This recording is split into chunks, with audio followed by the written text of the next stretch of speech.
तो आज हम भारत के इतिहास के एक ऐसे रहस्य की परतों को खोलने जा रहे हैं जो दशकों से अनसुलझा है। सुभाष चंद्र बोस के आखिरी दिनों का सच क्या था? चलिए चलते हैं साल 1985 में। जगह है अयोध्या। एक शांत, लगभग गुमनाम सा कोना। यहाँ एक साधु रहते थे, काफी अकेले, एकांत में। लोग उन्हें गुमनामी बाबा के नाम से जानते थे, और जब उनकी मृत्यु हुई तो उनके पीछे जो पहेली छूट गई उसने सबके होश उड़ा दिए। और यहीं से वो सवाल उठा जिसने पूरे देश में जैसे एक तूफान ला दिया। क्या ये एकांतवासी साधु कोई और नहीं बल्कि खुद नेताजी सुभाष चंद्र बोस थे? क्या वो 40 सालों से दुनिया की नजरों से छिपकर रह रहे थे? आखिर सबूत क्या कहते हैं? चलिए मिलकर इस रहस्य की तह तक चलते हैं। तो सारी कहानी की शुरुआत होती है उन 26 लकड़ी के बक्सों से जो बाबा के कमरे से बरामद हुए। अब देखिए, इन बक्सों में जो मिला वो किसी आम साधु का सामान तो बिल्कुल नहीं था। सोचिए जरा, सुभाष चंद्र बोस के माता पिता की फ्रेम की हुई तस्वीरें, एक जर्मन दूरबीन, एक English typewriter, Indian national army यानी आईएनए के अधिकारियों के लिखे खत, और ये सुनिए, 2 सोने की ओमेगा घड़ियां, ठीक वैसी ही जैसी नेताजी को उनके पिता से तोहफे में मिली थी। इतना ही नहीं, आईएनएस से जुड़ी चीजें, वर्दी, मेडल्स और रूस से चीन होते हुए एक हाथ से बनाया गया नक्शा।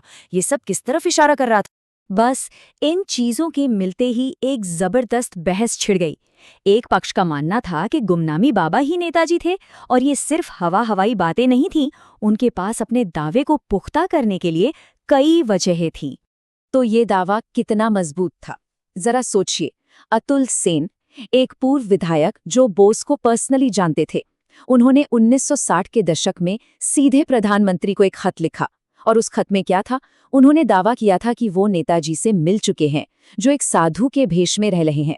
ये कोई सुनी सुनाई बात नहीं थी, ये एक ऐसे शख्स का बयान था जो उन्हें पहचानता था। और बात सिर्फ अतुल सेन तक ही सीमित नहीं थी।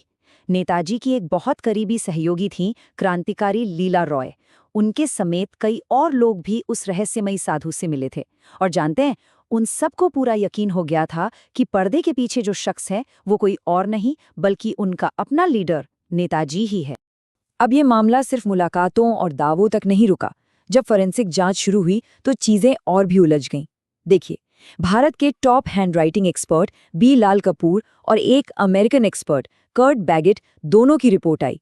दोनों ने कहा कि गुमनामी बाबा और नेताजी की लिखावट एक ही इंसान की है। लेकिन कहानी में एक ट्विस्ट था। मुखर्जी कमीशन ने जिन सरकारी एक्सपर्ट्स को लगाया, उनकी राय बिल्कुल अलग थी। उनका कहना था, हाँ, अंग्रेजी राइटिंग में तो समानताएं हैं, लेकिन बंगाली में नहीं। मतलब एक ही सबूत और 2 बिल्कुल अलग अलग नतीजे। अब किसे सच माने? तो इस उलझे हुए सबूतों के जाल के बीच जो ऑफिशियल जांच हुई, वो आखिर किस नतीजे पर पहुंची? देखिए, इस पूरी थ्योरी पर सबसे बड़ा सवालिया निशान लगाया खुद बोस के परिवार ने।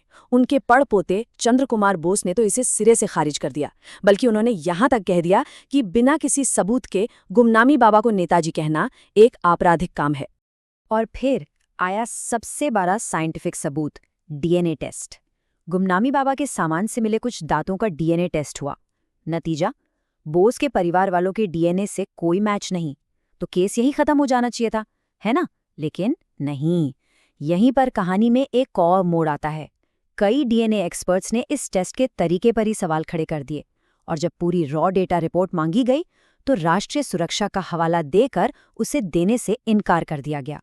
इस इनकार ने शक को कम करने की बजाय रहस्य को और भी ज्यादा गहरा दिया। तो आखिरकार जस्टिस मुखर्जी और बाद में जस्टिस सहाय कमीशन, इन सभी ने ऑफिशियल रिपोर्ट्स को आधार बनाया और अपना फैसला सुनाया। फैसला ये था कि गुमनामी बाबा नेताजी के एक बहुत बड़े फॉलोअर हो सकते हैं, एक भक्त हो सकते हैं, लेकिन वो खुद नेताजी नहीं थे। तो ठीक है, सरकारी तौर पर तो मामला सुलझ गया, लेकिन ये कहानी सिर्फ गुमनामी बाबा की नहीं है। ये कहानी है उस विश्वास की, उस उम्मीद की जो लाखों लोगों के दिलों में जिंदा थी। सवाल ये है कि आखिर क्यों इतने सारे लोग ये मानने को तैयार थे कि उनका हीरो, उनका नेताजी वापस आ गया है? इस क्यों का जवाब हमें मिलेगा सुभाष चंद्र बोस की अपनी शख्सियत में। ये नारा तो सबने सुना होगा, तुम मुझे खून दो, मैं तुम्हें आज़ादी दूंगा।